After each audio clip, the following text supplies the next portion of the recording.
Protests brought chaos overnight to the University of California at Berkeley. About 1,500 people took part in campus demonstrations. Some started fires and smashed windows. Protesters were angry about a planned speech by controversial Breitbart editor Milo Yiannopoulos. The school was put on lockdown, but that's now been lifted. And in the past hour, President Trump has tweeted this: if UC Berkeley does not allow free speech and practices violence on innocent people with a different point of view, no federal funds. Seems to be raising a question there. John Blackstone is in Berkeley with the fallout from the protests. John, good morning. Good morning. Well, this is the hall on the Berkeley campus where Milo Yiannopoulos was scheduled to be speaking last night, but this turned into a scene of anger and chaos. Police are putting the blame not on students, but on outside agitators. Yiannopoulos is an editor at the right-leaning Breitbart News whose comments have been criticized as racist and misogynistic, and protesters said he had no place on this famously liberal campus. Protesters broke down barricades, smashed windows, and caused a fire at the UC Berkeley campus. The demonstration led to the cancellation of a planned speech by ultra-conservative writer Milo Yiannopoulos, seen here wearing glasses, led away as alarms blared inside and police ordered demonstrators outside to disperse. You do need to leave. It's necessary to take a stand against bigotry, hatred, racism, transphobia, all the different things that are embodied by Milo. This is not a proud night for this campus, the home of the free speech movement. I do not believe our students were involved in the vandalism. This was a group of agitators that were masked up. After the speech was canceled, protesters took their demonstration off campus where the violence and vandalism continue. Look at this place. Look at it. What caused all this? Like, seriously, it doesn't matter. We learn by talking. We learn about listening. Yiannopoulos was wrapping up a college speaking tour. It is a truth universally acknowledged that an ugly woman is far more likely to be a feminist than a hot one. Last night's canceled speech was organized by the Berkeley College Republicans. The group issued a statement saying its constitutional right to free speech was silenced by criminals and thugs. Our CBS station in the Bay Area spoke with one apparent Trump supporter. After another night of protests in Romania, a political response. The crowd of more than 150,000 braved sub-zero temperatures, protesting against a decree which could see politicians convicted of corruption walk free. Now the country's president has joined the fight. Regarding the emergency decree, I've decided to file a challenge with the Constitutional Court. It is, in my and the Presidency's legal advisor's opinion, obviously a legal constitutional conflict between the government and the judicial system and Parliament. The decree was passed by the month-old government of Prime Minister Serene Grindeanu.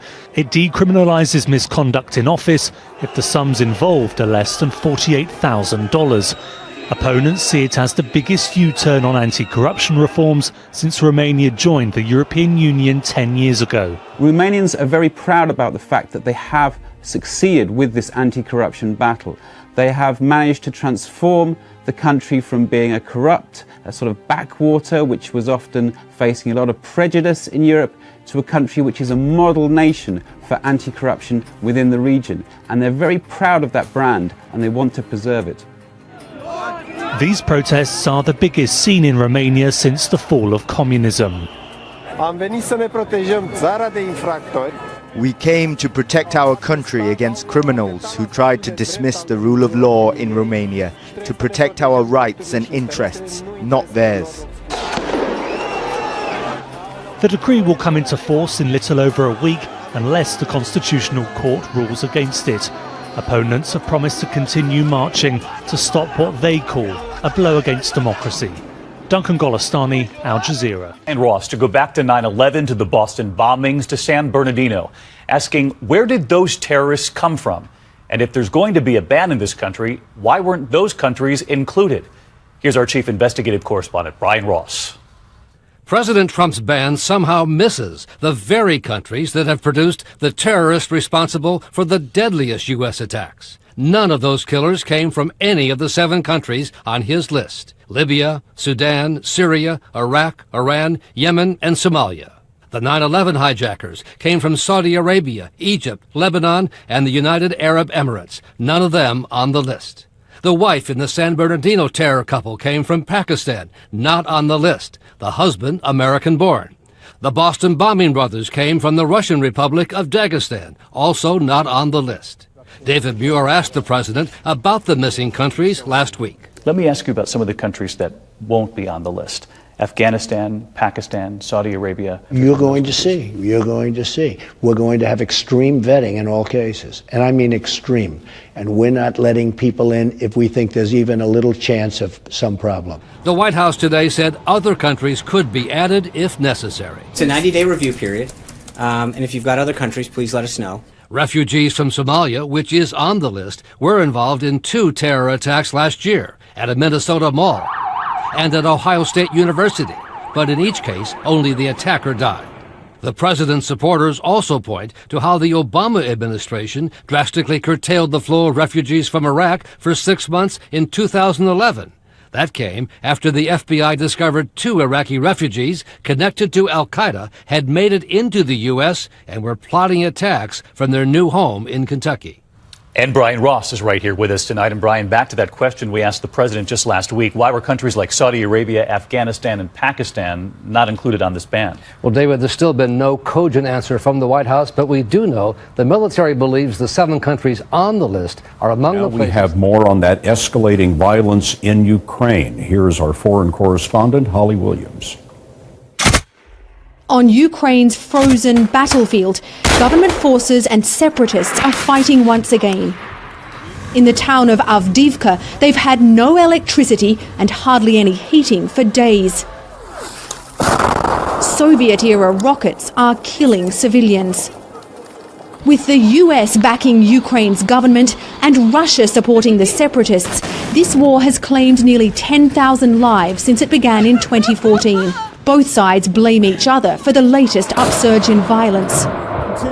Ukraine is trying to present itself as a victim of aggression, said Russian President Vladimir Putin today, accusing the Ukrainian government of attempting to squeeze money out of the US and Europe.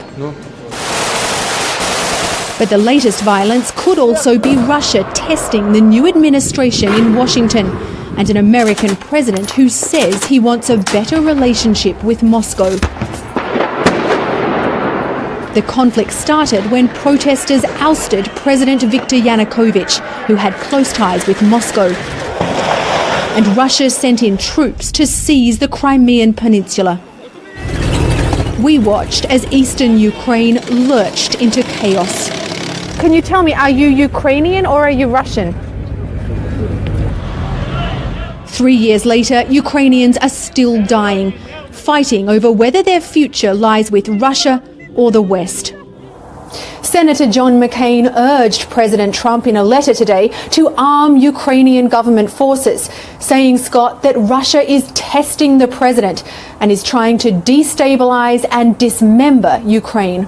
Holly Williams reporting tonight from Istanbul. Holly, they were not told about online threats at Oasis Middle School. Started getting frantic texts from my son telling me that his friends are texting him and sending him a feed about just a kid that's going to come to the school and shoot everybody up. Students arrived on campus this morning to find a half dozen or so police officers stationed outside the school. Thanks for joining us. I'm Kelly Burns. And I'm Peter Bush. Online threats made 2 weeks ago resurfaced last night. NBC2's Jacqueline Beavis is live with the Cape Coral News team speaking with concerned parents. Peter, Kelly, the superintendent, saying tonight that safety is the utmost concern. That student, he says, will not be in school tomorrow.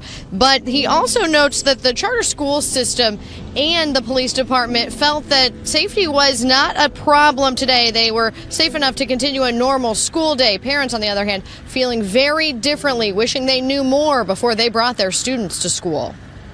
A guy with a gun who wants to kill himself, and the entire school will be on lockdown Can you call the principal and see what's going on? That's the text message Tom Hare got from his daughter at Oasis Charter Middle School. Boggles my mind that they wouldn't have, told us about it. In reality, Charter Superintendent Nelson Stevenson tells me police came in an abundance of caution after threats online resurfaced late Wednesday night, leaving Stevenson fielding questions. There were over 200 and some comments on a Facebook thread that he was involved in from last night. He had knowledge of this. Daryl Teblum and other parents learned about the concerns through their students. That there were police going in different directions in the front of the school, and he was scared, and please get him out of there. It is scary when you have 4 little children going to school year. To hear that, my heart just stops. The district sent out a statement via email to parents mid-morning assuring them safety was a top priority, but some parents already took their children home, calling it too little, too late.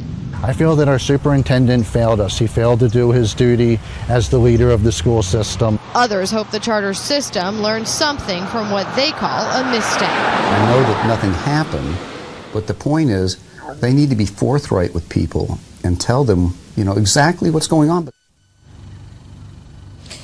Tom Hare tells me he'll take some of his concerns to the Cape Coral City Council after he says the school and police avoided his questions this morning when he was asking directly about what was going on here. The charter school superintendent tells me they delayed notice this morning as the situation continued to evolve, but assures me that school safety is always a top priority. Reporting live in Cape Coral, Jacqueline Beavis.